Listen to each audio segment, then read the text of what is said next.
So in this video, we're going to go through the process of editing a document. This process is available from the Candidates, Company, Contact, Requirements, Offer and Placement, and it's available when clicking on the Documents tab. Ultimately, within the Documents tab, it's going to contain a list of all of the available documents that you've associated with the record, and it's going to highlight by default the default document that you've set. So whatever's been ticked as default is going to be what is bolded and also selected when you go on the Documents tab. And the Edit Document function is this option that's available here within the context menu. Now you do have the option to edit the document if you select a .doc file as well. The docx file is the primary file format for this functionality, but the .doc file will also give the option for edit document. Although if you edit a .doc file, similar to how you would edit a .doc file in a Word application locally, it will open up in compatibility mode. It will request that you upgrade or update the documents to be in docx file format, and ultimately will leave you in a situation where you then have to re-upload that docx file that it then converts it to. But it is available as that option if you wish to go down that route. If you were to select on a picture file or a PDF file, the edit document option is going to be removed from view. You obviously have the download option there at all times. But if we select the docx file here, and you can see this is the preview that you're given in terms of the contents of the file, which is a HTML-based preview of the file. So if you select Edit Document, if you essentially want to amend this document, amend the wording or change some elements to it, you can hit Edit Document. What you'll be given to begin with is a alert warning just to advise that it's going to open up the file in a new tab, and whether or not you want to proceed. So you do have the option to say no or hit yes there. Now when you hit yes, what it's going to do is open up a new tab.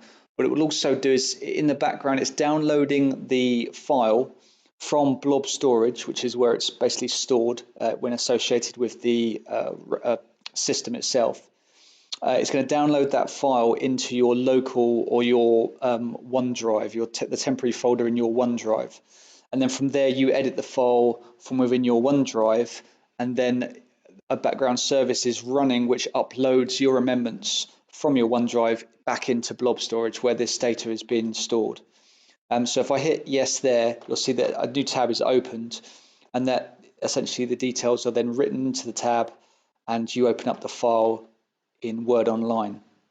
Now Word Online is perfectly suitable for making edits to the documents. However, if you have a preference to actually open or edit the file within the desktop version of Word, then you can hit Open in Desktop app there, and then it will open up the Word file into Microsoft Word as the desktop app.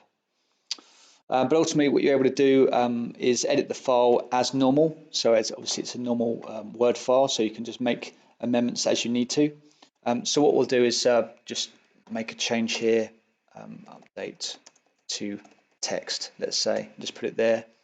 And because it's a file that's being stored on OneDrive, you'll see that the saving is happening automatically as you type. So it doesn't require me to actually hit save, it just automatically saves to sync the file.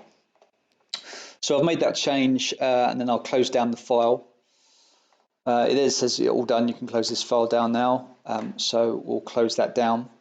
And it's at that point that you see this message here. So as I mentioned, once you've finished editing, essentially what it's doing is there's a background service that is running, which is looking to retrieve the updates you may have made to any downloaded files that you've put within your OneDrive. So that process is now happening in the background. You may, once you understand and know that this is how it's working, you may not want to see this again. And if so, you can just hit don't share this message again, and then hit OK, and then that message is going to be gone. But ultimately what you'll see initially is that obviously the changes that you've made aren't then present within the document preview, and the background service is running, and it runs on every couple of minutes, basically to retrieve those updates that have been made. So those updates can be uploaded back into blob storage to be associated with the record. So what you need to do is basically hit refresh on the document when those updates come through. So those updates will come through shortly. So we can see here the original text of the document, and if we click on refresh the document, top right hand side here, what you can see is that update to text has now come through. So the background service has run through and it's retrieved the updates that you made that were downloaded into the OneDrive document a few moments earlier. And that's the file now updated on the system. So that's the process that you would go through as part of editing a document.